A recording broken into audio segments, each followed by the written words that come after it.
and welcome to the Hybrid School Builders Podcast. I am your host, Rebecca Foley, and I am so glad you are joining me today. I am a fellow grassroots founder who is hoping to make your journey toward founding a sustainable hybrid school a little bit easier. If you are dreaming of starting a hybrid school, or perhaps you've already gotten started, you are in the right place. Join me as we dive into real stories, practical tips, and hard-won lessons that I have learned to help you launch and grow your program with confidence. Remember, building a hybrid school is not just about creating a business or creating jobs. It's not even about just serving the children who attend the program.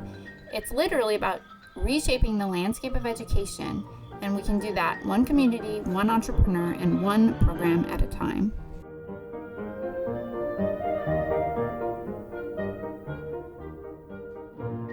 Hey guys, so I wanted to talk about sustainability. I feel like it's kind of a buzzword to say sustainability, but in reality, it really is very important to think about how do you sustain your program? How do you make sure that it's going to be able to keep going?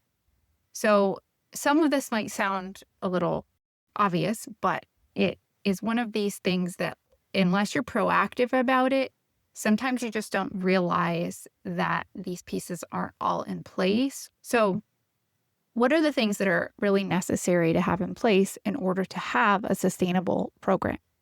So let me start with the more physical sorts of things, okay? One thing is a solid location, okay? Now, this is a tricky one because if you're trying to keep your costs low, spaces are not cheap. And the more kids you have, the more space you need. And it can be difficult to find a place that keeps your costs low, but also serves all of your needs. But it's necessary. Now, a lot of programs end up in churches because of this, because churches are probably the most affordable places for hybrid schools. But that comes with its own set of issues because churches are shared situations. They have their own programming that are why they exist. So sometimes that takes precedence over your program, depending on the relationship and the mission of the church and all of that. So that can cause its own issues where you might find yourself thinking that you can have a long-term relationship with a church, and then there's a fuss about something somewhere, or someone complains about something, and now there's discomfort or awkwardness or whatever, or they're just like, this isn't working out. And so we're going to have to ask you to find somewhere else to go, right? Which is not easy to do. It means a search. It means a new budget. It means space, furniture. It means possibly losing families because of a change in location. Okay, there's risk that goes into moving around, okay? Now, the way to prevent some of this, or at least to be aware of it, is to make sure you know what you need to serve your families well as far as the quality of the programming. So you look for spaces where you can set up well, where you can deliver on your mission well, and then you be very proactive in communication, especially if in a shared situation. You be very proactive with communication about what you need, what you really need, and you ask a lot of questions about what the space needs from you. You stand your ground with what you need, but you also listen and you ask questions so that they know that you care, but also just if there's an increase in costs coming up or something like that, you're asking about that ahead of time. Is it going to cost you guys more money if we add another class? Is it going to cause our rent to go up? You're asking that well in advance, okay? And that communication is really important. Also, just physical care of the building, of course, is huge in a shared situation. If you're leaving messes or causing noise or damage or anything, that's one of the quickest ways to end a relationship. So I'm just saying that having a lot of the policies and procedures in place early on for proactive communication, for cleaning things, for setup, for proper equipment and furnishings, for all of those pieces that go into creating a good relationship with a building, especially if you're sharing, is really essential, okay? Now, one of the other really important pieces that you have to have in place is your infrastructure as far as your staffing. the informing principle there is that you're not burning people out.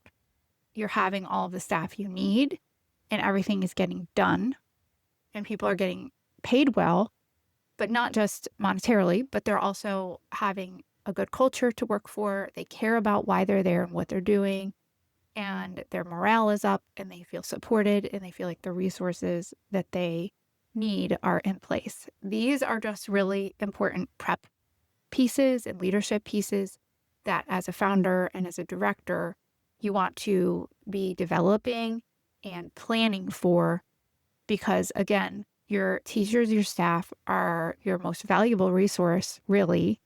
So you don't want to have a lot of turnover if you can possibly help it, which means you need to pay people well. It means you need to support them. It means you need to give them what they need to do the job well. It means you need to train them. It means you need to not keep people around if they're not doing a good job. Sometimes that's part of it. That's a hard part of it.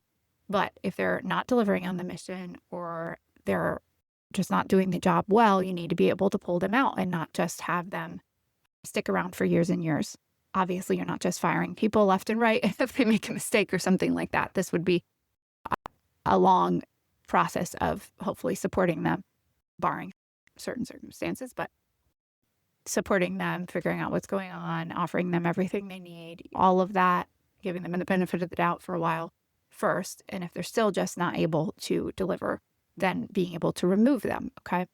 This is true on multiple levels. It might be a leadership position, an administrative person, it might be a teacher, it might be an aide, it could be a board member where there's just things aren't getting done the way that they're supposed to be getting done. Things are sloppy, or the person's not prepared, or they're domineering, or whatever. And you need to be able to remove those people that are causing a problem by having the right systems in place to do that, by having the clear expectations. And all of these things are just really important for the sustainability because it burns people out. It burns you out so fast if you're dealing with a lot of issues and you don't have a way to resolve them, or you don't know what your role is supposed to be.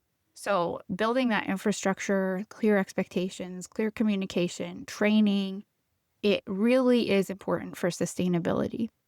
Now, budget, of course, is also extremely important because you need to have planned your budget out well. You need to have planned it the best you can with the information that you have so that you're going into your first several years with a plan to, again, pay people well, have the resources and training there that you need, have the equipment that you need, the curriculum that you need for all of your people, including your board, including yourself, your administration, your teachers. You have to have your budget in place for the rent for your building.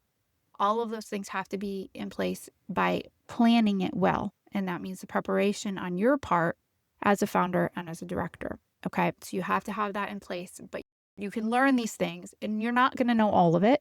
You're probably going to have some surprises. You might have things come along and you didn't know they were going to come along. And that is okay.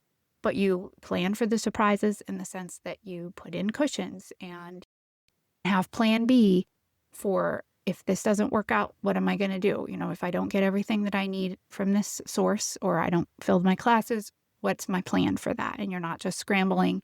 Sometimes you might scramble because you didn't think of it. That's inevitable. Have grace for yourself. That's okay. But as much as possible, you want to try not to have that happen. Okay.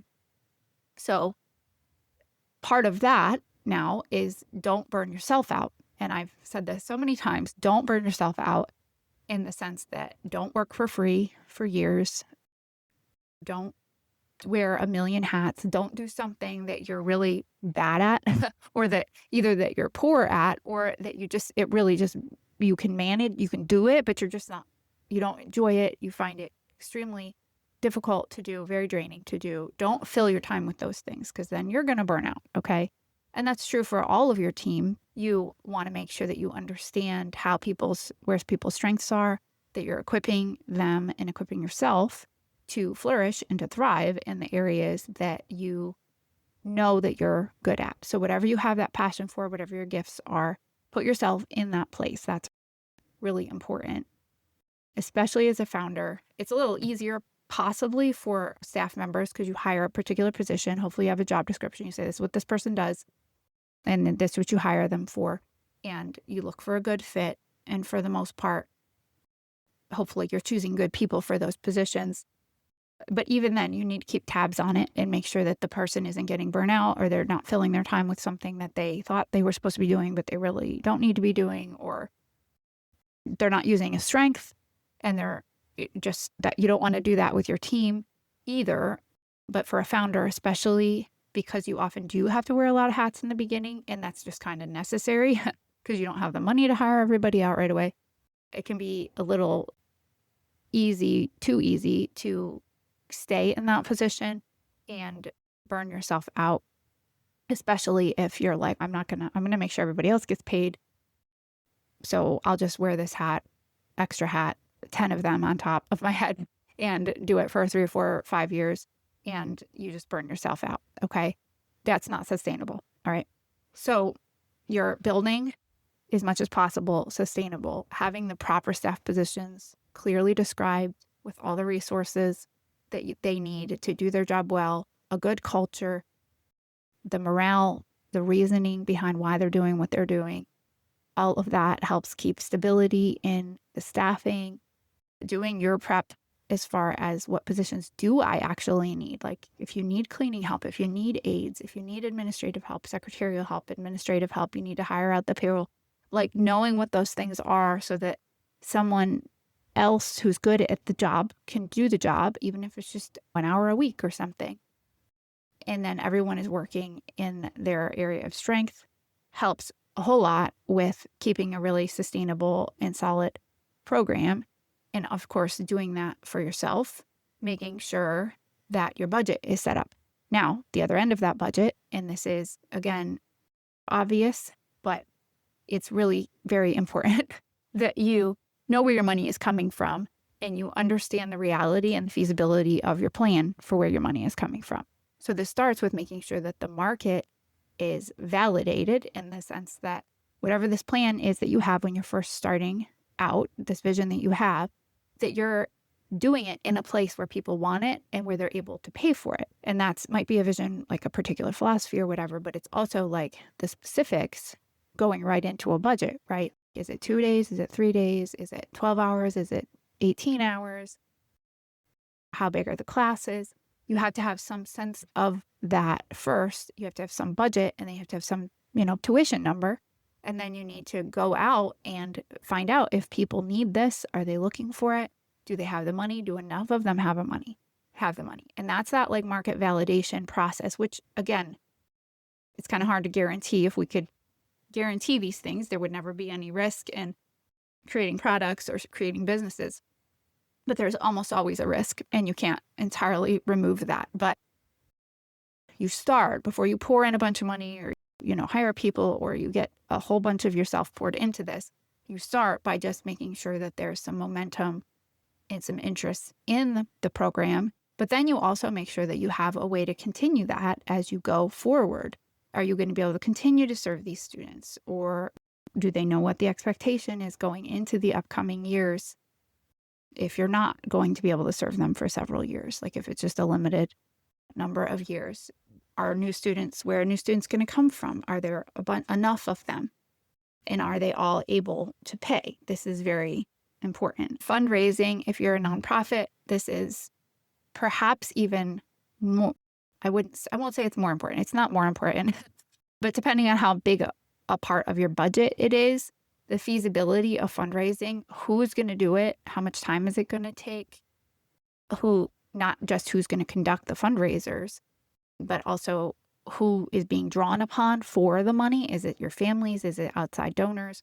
The reality of how much work that takes and how much time that takes, and the skill set that goes into that, you have to make sure that you understand that, especially if it's an important part of your budget. So depending on how you set up your budget, I recommend for just your standard hybrid school that's not particularly missional, in the sense that if you're not starting one for maybe kids in poverty or kids with a particular special need that you really want to be funded through donors, If you're doing that, then this becomes a huge, very important thing. Understanding how to raise the money and who you're going to go to for the money and getting some momentum in that before you even start, extremely important.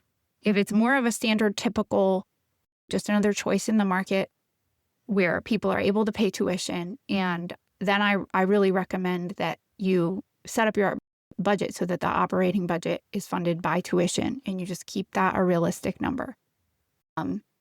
But there might be like certain pieces of your budget that you want to have funded by little pieces. I would suggest it be little pieces that you might want to have funded by donations and fundraising, maybe some extra supplies or one-time things like transitional things or adding new programs or something like that. You might have to do some fundraising if it's like an expense for a year to get something off the ground, like a new space that needs to be equipped with new furnishings or adding a classroom or possibly even a campus or, having some kind of extra programming, recess equipment or gym classes or something like that where you have to do that. Those are good places to use fundraising.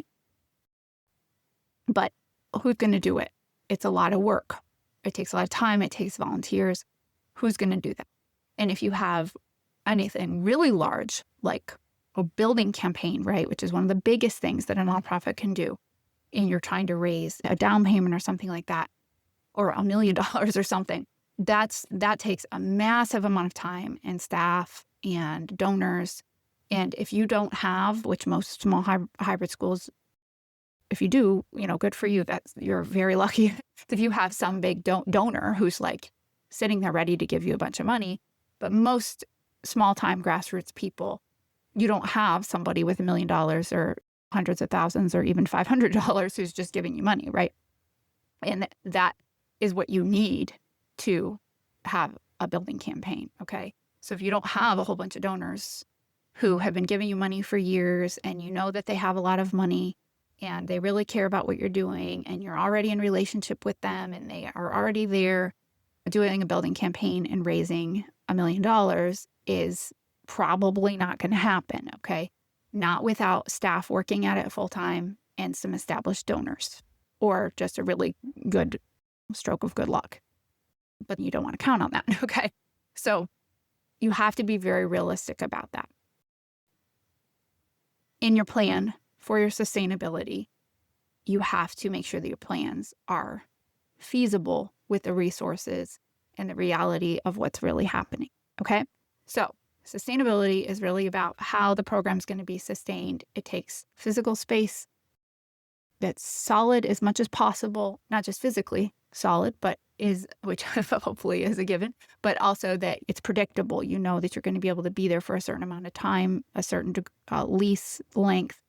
It's going to take the staffing and the infrastructure. It's going to take the money coming in and the budget that's planned well with good cushions in it. It's going to take the market that's willing and able to pay, and it's going to take a reality check on the feasibility of any kind of other plans like fundraising or building campaigns or any other kind of campaign like that it's very feasible. You know that it's doable. You know what actually goes into it. You know how long it actually takes, and you're able to plan within the feasibility. Okay. You're making a big plan to have something or access something that's not within your realm of possibility is not sustainable, because then you're heading towards something that's really not within reach. All right. You might have to do things that are maybe not your ideal in order to have sustainability. And that's sometimes you don't want to hear this because you're like, I don't want to have maybe my classes on different days or something like that. I want to have all my classes on the same days. This is just an example. The potential problem with that is that you need more classes, right? You need a bigger space. So if you're trying to have a K-8 program, you're going to need 9 classes. If you were to split it between a K-4 on 2 of the days and a 5th through 8th the other days, you're going to run into some other issues with like the size of the chairs and the tables and the sharing classrooms and stuff like that possibly. But now you've just cut in half the number of classrooms that you need, and you're able to possibly rent a space that you can use full time, because now you have people there 4 days a week, just your own people, right? Maybe a K through 4 and a 5th through 8th using the same 5 classrooms. You only need 5 classrooms instead of 9, so it's going to be a smaller space. And that might just be more feasible and sustainable. Now, maybe you don't really want to do it that way, or maybe your families, it's not really their ideal to have, maybe they have a kid in each of the classes, but you have to use some wisdom and some discernment and some research and some preparation, run your numbers, say, well, we can get a 15-year lease on this commercial property. It's going to cost us this. We can actually afford it if we split our classes across the 2 days, and maybe we can add some enrichment on our 5th day or something like that, so that we get more income stream. We can actually afford this. Then we won't have to share. Then we can have all the space we need. We can set things up the way we want. And it's ideal in maybe these other ways. We just have to give on this one thing. If the alternative is we need to go find a space that's 9 classrooms, we're only going to use it 2 days a week, and you can't find it, or it's too expensive or whatever, then you might have to think creatively about what's actually going to be sustainable in those other ways as far as your staff. Maybe now you can hire staff that work 4 or 5 days a week. And maybe that's easier to find staff if you can find somebody who's able to work to teach both sets of classes. Maybe they teach 5th grade on 2 of the days and they teach 2nd grade the other 2 days, but now you're able to hire them almost full time. Okay, so there's a lot of things to think about that are sustainable. And some of it you just have to forecast, you just have to kind of guess. But you should definitely do some research as far as talking to people, seeing what else is out there and all of that. Don't just completely cold guess or make things up. But you want to shoot for sustainability by thinking about all of those pieces. And what you don't want to do is shoot for some ideal that sounds really nice, but it's just not realistic, or it's gonna crash and burn because you or the people working for you or the space that you're in or whatever, it's not going to last. You don't want to do that. So to review that, those key pieces of sustainability are your physical location, lasting, being realistic as far as the cost that it is for the foreseeable future, the staffing, that you have all the people you need, that they're being supported, they have the pay that they need, you're building a good culture, that people are using their strengths and not their weaknesses, at least for too long, that you have a budget that works, that's realistic, that you know where your money is coming from, whether it's the market out there that's paying the tuition and or fundraising, that you're not planning on things that are not feasible as far as shooting toward those things if they're not really feasible.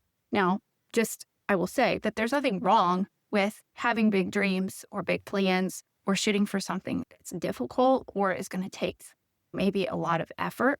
Don't hear me wrong on that. If you want to buy a building someday, and that's something that you're really shooting for, you really want to be able to do that, you know that you can afford it, you're going to be able to handle all the maintenance that goes with owning your own building and all of those other pieces. And that's just something that you've decided through looking at a bunch of different pieces. That's really the best thing for you to do in the long run. Go ahead and go for that, but do it within the realm of feasibility. You might take a few years to build up someone who can do full-time or part-time development officer sort of person who's developing donors. And then it's going to take a couple years after that to actually develop the donors, right? And find the people. It might take multiple streams of fundraising to raise that money. It might take you 10 years, right, to buy a building or something. So you got to plan for it in 10 years and not in a year. So when I say feasibility, it doesn't mean don't dream big. It doesn't mean don't reach for the stars. It just means that do it within the realm of possibility and make sure you're taking a really good assessment of reality when you do that, so that you're not shooting for something and planning on it and there just isn't the pieces in place to actually get there.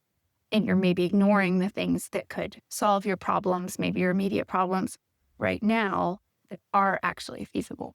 So hopefully that just gives you some things to think about as you're planning and as you're progressing on your journey here, that you think about those pieces proactively and intentionally, and you're able to go forward as much as possible with the preparation for building a really solid, stable foundation and a really sustainable program.